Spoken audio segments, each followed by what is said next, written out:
Welcome back, ladies and gentlemen, to another amazing episode of the Main Cast podcast with the Main Cast. I'm your host, Caleb Cals, and this is your other host, Ms. Tiffany Smith. So yeah, it's a beautiful day to sit around and talk about things. Don't you think so? It is a beautiful day. It's a beautiful day. So let's get right into it. Let's get into the things. Right. So I believe you feel you're a man of value, right? Depends on your definition of value and my definition of value. Okay, what is your definition of value? I feel like since you asked the question, you should answer. No, but I asked the question. Okay, my definition of value as a man is just how impactful you are to your environment. Okay. How useful are you in your family? How useful are you to your friends? How useful are you to your partner? Useful in the sense where, to my friend, maybe I give amazing advice, great business tips, and he applies them and it works, or they apply them and it works. To my family, maybe I look after the kids, babysit. Maybe I take everyone on a lunch once every couple months, or I contribute towards the black tax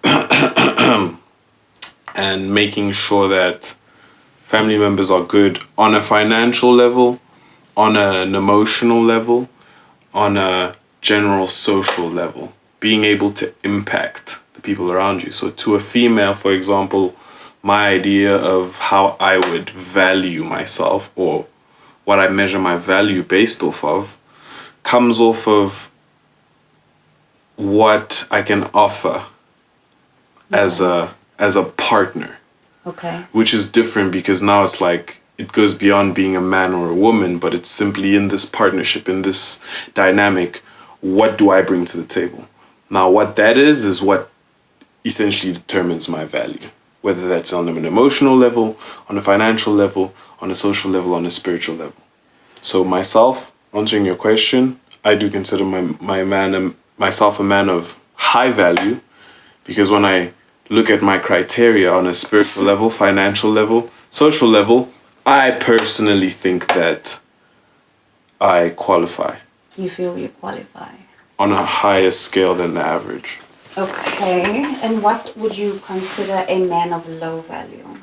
A man of low value is a man who has zero accountability towards his actions, zero self-control in his actions, in his ways, in his decisions. Someone who has no moral standing or moral roots.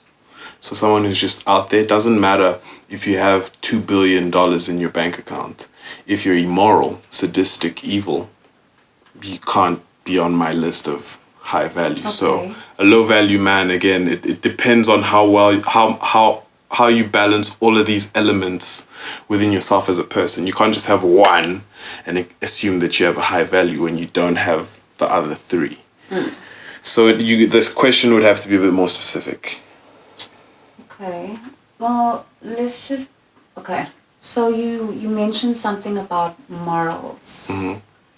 Do you ever feel like, because there are high value men and there are low value men, I personally wouldn't call anyone or label anyone as these things, because everyone has different sets of circumstances and, things that they are able to bring to the table. So I feel like society has so often class people, they're always trying to class people.